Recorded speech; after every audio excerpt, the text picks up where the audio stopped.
Hey, Martin, can you hear me okay? Yep, got you loud and clear. Awesome. Well, we are now joined by Martin Truex Jr., and we are going to kick things off with John Newby. Go ahead, John. Thank you.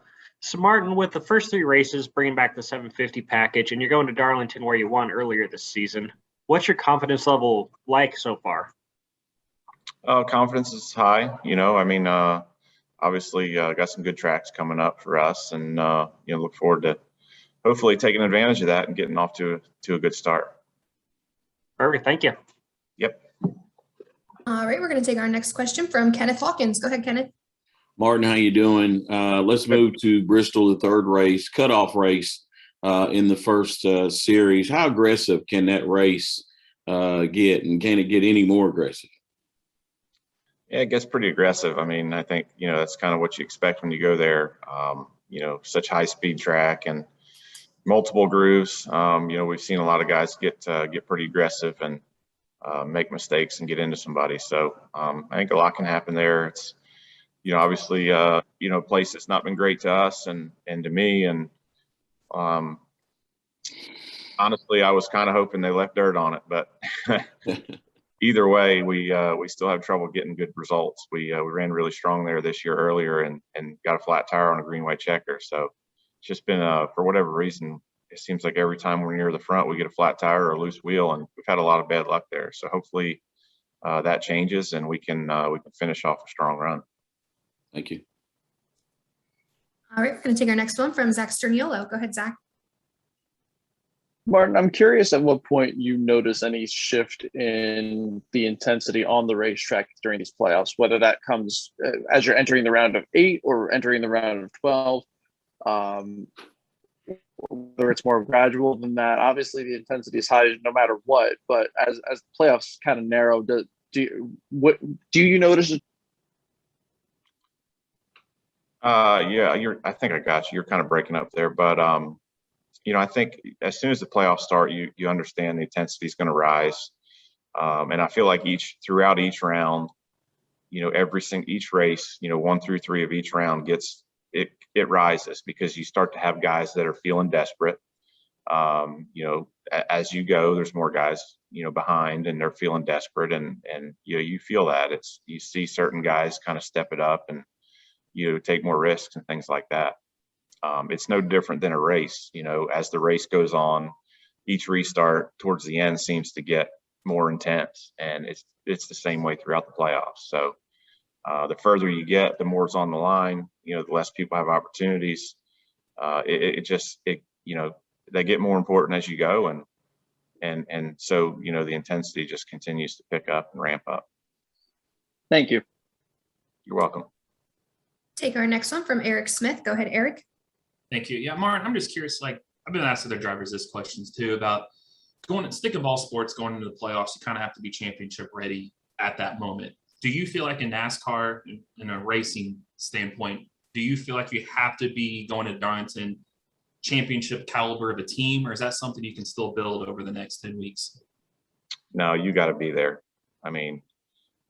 You may not have had the results you wanted lately, but you got to have that team and that confidence and that ability, whether it's, the speed in your cars or the people making decisions.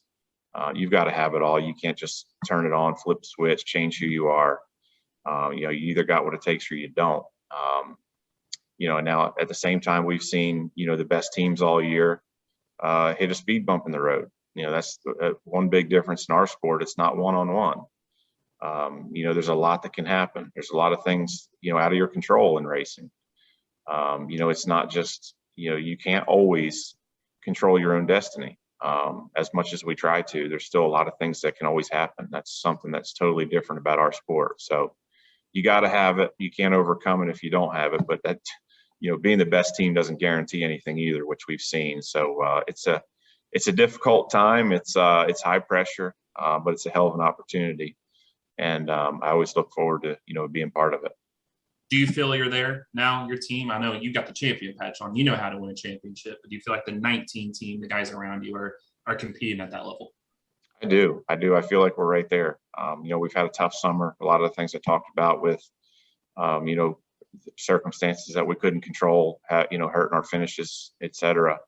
But I feel like speed in our cars, decision making, the confidence, it's all there. We have what it takes, and we'll see if we can finish it off. Thanks, Martin. Good luck this weekend. Thank you.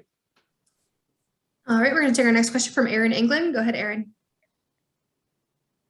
Thanks, Marissa. Thanks, Martin. The gentleman before me and you discussed consistencies. So you won the championships in the Xfinity Series. You've made playoffs at every Cup team you've raced for.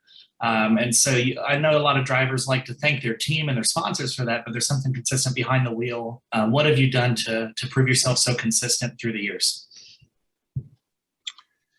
Yeah, I don't know. I mean, I think just trying to, approach things the right way and work really hard with the team to get the, max out of what your potential is. I think at the end of the day, that's what you're always trying to do. And, the more potential that your team and your cars have, the better you can show. So, I've been lucky to honestly be with some great teams throughout the years and work with some great people, even on years, where maybe our equipment wasn't as strong as it needed to be. Had good relationships and, was able to maximize what we had. So, feeling lucky to be in good position and, this year, and, hopefully we can make a run at it. I feel like if we get to Phoenix, we're going to have a great shot. So here we go. We'll see. Thanks, Martin. Best of luck. Thank you. All right, we'll take our next question from Kyle Dalton. Go ahead, Kyle. Hey, Martin. So next week is the 20th anniversary of 9/11. So I just wanted to get your thoughts on where you were that day, what you remember from it, and how it impacted you. Yeah, so crazy story. We were actually at Dover at the racetrack testing. And, I think it was like around 11 o'clock in the afternoon or in the morning, I'm sorry. Around 11, we got the news, and the ambulance that was there for the test actually had to leave. Like, they called it off. They're like, you got to go. We got to go. There's, we're sending you guys to New York City because of this, tragedy that just happened. And we're all, what the heck's going on there? This was a long time ago. There wasn't like social media and all this stuff on your phone, and you didn't know. We went and turned on the news and seen what was happening, and just couldn't believe it. It was like, we were in in some crazy nightmare. So I remember it obviously like it was yesterday, and crazy time for sure, crazy day, and it's hard to believe it was that long ago as well. Thank you. All right, we'll take our next one from Marty Sakala. Go ahead, Marty. Marissa, I'm good. You can give it to one of the last two. All right, we'll take our next one from Mitchell Brewer. Go ahead, Mitchell. Martin, you entered the playoffs tied for the second seed. How big of a deal is that for you? It's a decent spot, I think. Obviously, we'd all like to have Larson's bonus points. I mean, you always want to be the guy that has the most of those, and not necessarily because it's you want to use them or whatever. I mean, I think you enter the playoffs, you don't really want to have to worry about bonus points, but it's always nice to have that safety net. So I think we're in a good spot. We'd like to have more points, obviously, for a safety cushion, but being tied for second is a good show of our strength. And with the summer we've had and the issues we've had, to still be tied for second is, I feel like, pretty impressive. So we definitely left some points on the board there, and hopefully we can get back to what we know how to do here in the next 10. Thank you.